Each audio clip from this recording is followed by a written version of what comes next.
On a envie que ça bouge. Là, à mon avis, septembre va être une rentrée noire pour les étudiants.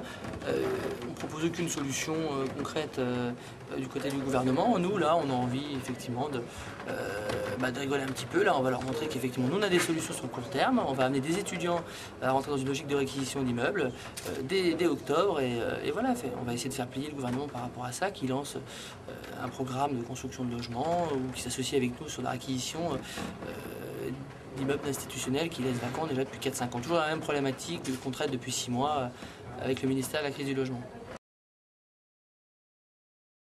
Ils vont suivre des formations en petits groupes, des personnes qui seront sélectionnées par nos soins et qui vont effectivement mener une action d'acquisition sur un immeuble pour y habiter tout au long de l'année scolaire. C'est des immeubles laissés vacants par les institutionnels, des fonds de pension, des assurances, des banques, voilà, des gens qui ne sont pas dans le besoin, des gens qui font finalement de la finance et pas de l'immobilier, qui privent de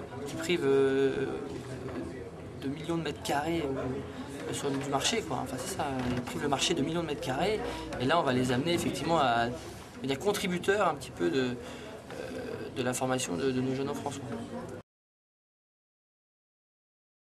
Une procédure d'expulsion sur un immeuble, voilà, mais enfin en même temps derrière, le temps que ça se mette en place, il faut que le propriétaire justifie aussi finalement une attribution de ce local-là, parce que là il va dire oui, moi je veux le vendre, ah oui, mais je devais le louer, hein. Il va devoir juste se justifier auprès d'un juge. Souvent effectivement on choisit des bâtiments qui sont vides depuis de nombreuses années, pourquoi pas l'avoir loué 2 ans avant, voilà, là pile le moment où il y a des gens qui rentrent dedans, ils voulaient le vendre, le louer, voilà.